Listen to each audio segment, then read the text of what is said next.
Hello friends, আসসালামু আলাইকুম। আমি নেহা আর আপনারা দেখছেন ইউটিউব চ্যানেল ফুড প্যারাডাইজ।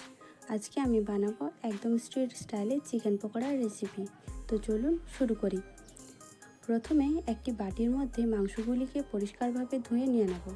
তার মধ্যে 1 চামচ আদা বাটা, 1 চামচ রসুন বাটা, 1 চামচ কাঁচা লঙ্কার কুচি ও 1 চামচ ধনেপাতার কুচি, 1 চামচ লেবুর রস ও হাফ চামচ লাল লঙ্কার গুঁড়ো ও হাফ চামচ হলুদের গুঁড়ো, 1 চামচ জিরে গুঁড়ো, হাফ চামচ গরম মশলার গুঁড়ো এবং হাফ চামচ গোলমরিচের গুঁড়ো ও স্বাদ মতো লবণ দিয়ে সবকটাকে ভালোভাবে মিশিয়ে 30 মিনিটের জন্য মেরিনেট করে রেখে দেব।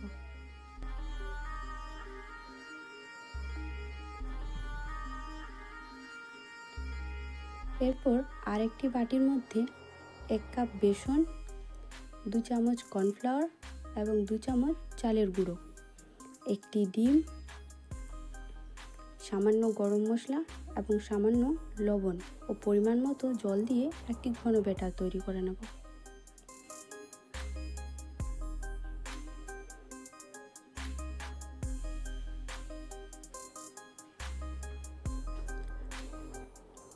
ব্যাটারটি রেডি হয়ে গেলে এরপর এর মধ্যে ম্যারিনেট করে রাখা চিকেনগুলিকে দিয়ে ভালোভাবে মিলিয়ে নেব।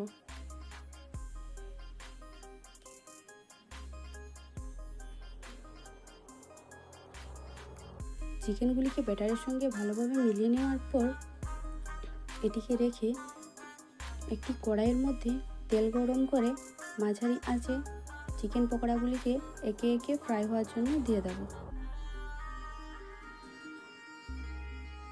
চিকেনগুলিকে ততক্ষণ পর্যন্ত ভালোভাবে ভাজবো যতক্ষণ পর্যন্ত না সোনালি রঙের হয়ে আসে।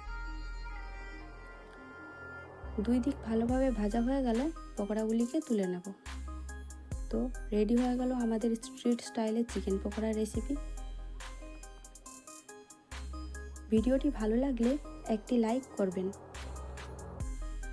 এবং রেসিপিটি আপনাদের কেমন লাগলো সেটি কমেন্ট করে অবশ্যই জানাবেন। এরকম নতুন নতুন রেসিপির জন্য চ্যানেলটিকে সাবস্ক্রাইব করে অবশ্যই পাশে থাকবেন। ধন্যবাদ।